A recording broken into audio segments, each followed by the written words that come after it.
positive productivity effect, which about 2/3 of the studies find. And then how big is it? And then the catch is, of course, it's never big enough to make profits bigger. It's always big enough to make profits smaller. And so for companies have this, you know, this attitude. I don't quite know how to change that, to be honest. It's just, I agree with you. It's an interesting thing. Yes, sir.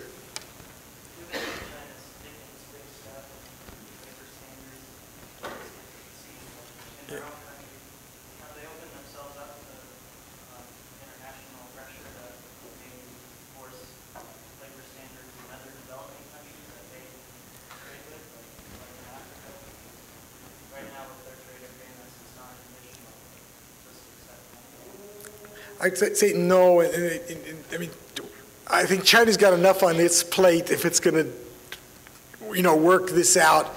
I think it'll be many years before we know whether it succeeds.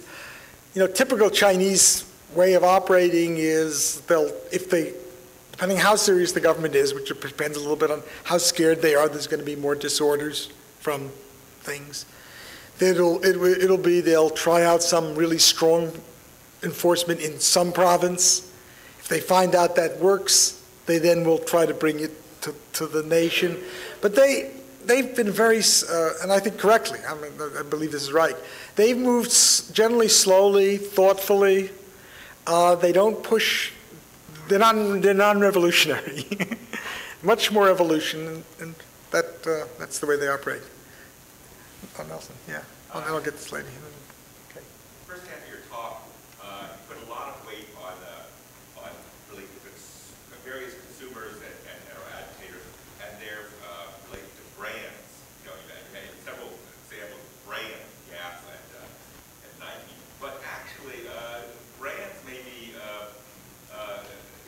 not be the key thing. First of all, lots of goods, big box retailers are purchased, and the brand is the big box, not the actual product. And secondly, one thing that I like to hear, Nike doesn't own any factories in China. It contracts with giant shoe manufacturers, and the same is true for all the TVs and things. There's some gigantic factories. They produce lots of different brands, and they switch back and forth. So my question is, if brands are not going to be, and these big companies, they're Taiwanese, and they themselves are to become the sort of the center of the issue. So if that's the case, then your model, sort of Western consumers, Western, agitators, they're going to lose their leverage. Well, I would say if we have big retailers, I use brand names because those have been the cases. If it's Walmart,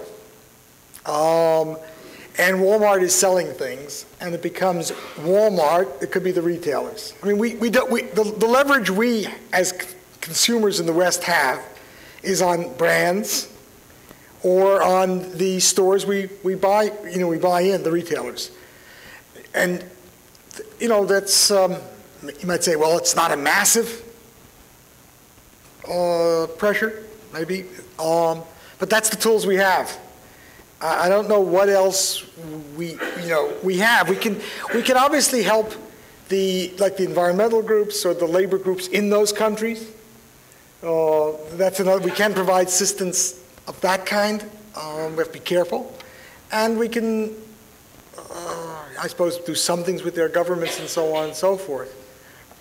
Can I follow up on that, Richard? Yeah. We also have political scientists. We also have trade agreements. Yes, that's right. We can also, there are other mechanisms than our role as consumers. Fair enough. That's correct. Yes, yes.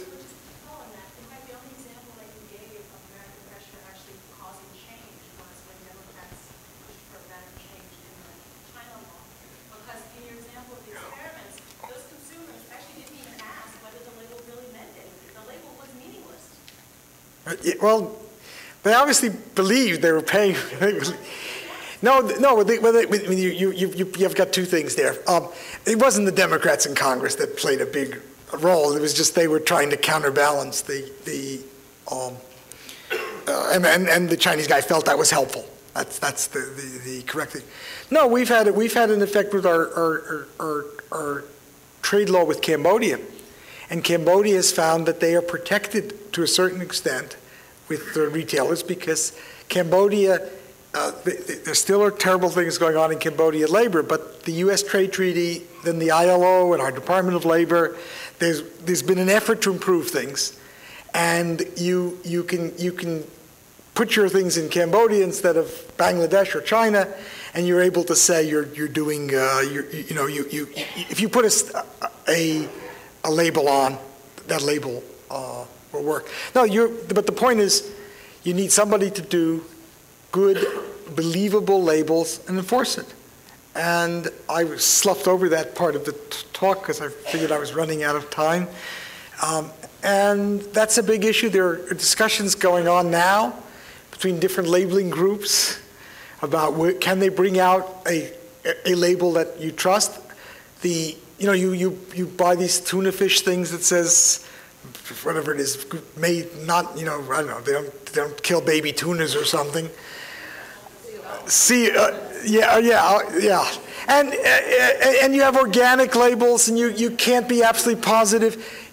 It's obvious that you need a group that you trust with the label. The experiments, maybe there was a really good design of that candle thing, and people trusted it. They also wanted to see the money. One of the things I had with the Starbucks, which I believe is a company that's near here, they have a fair trade coffee. And I asked them, I said, that's great, your fair trade coffee. Could you please show me where the money goes for the extra charge that you put on the fair trade coffee? The company has, maybe somebody else can find out. They never told me where it went to. So you can be suspicious.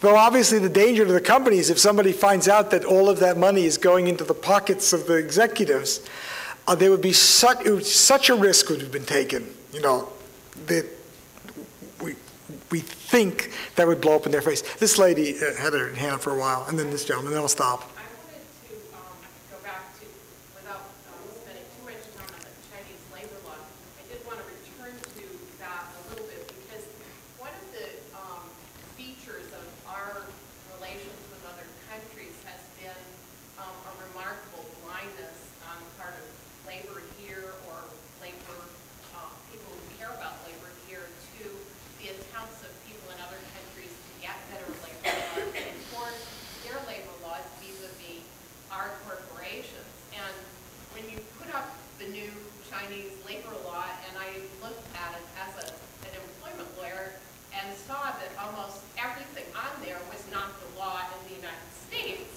I have to say that this whole issue about, having got a mutual discussion with Chinese workers, human rights activists, across cultural boundaries, I think is really important. And I do think that perhaps another area to look at, not that I have any brilliant ideas here, but another area to look at is how we can mutually, across borders, reinforce our own desires to enforce our own labor laws, which are not enforced. And I think that's one of the biggest issues we have here in the U.S., along with other countries. Anyway, I'd be interested in whether you've done any research on that sort of thing. No, that's probably the short answer to the question. And then one last question, and then we go to break, I think, 5 o'clock.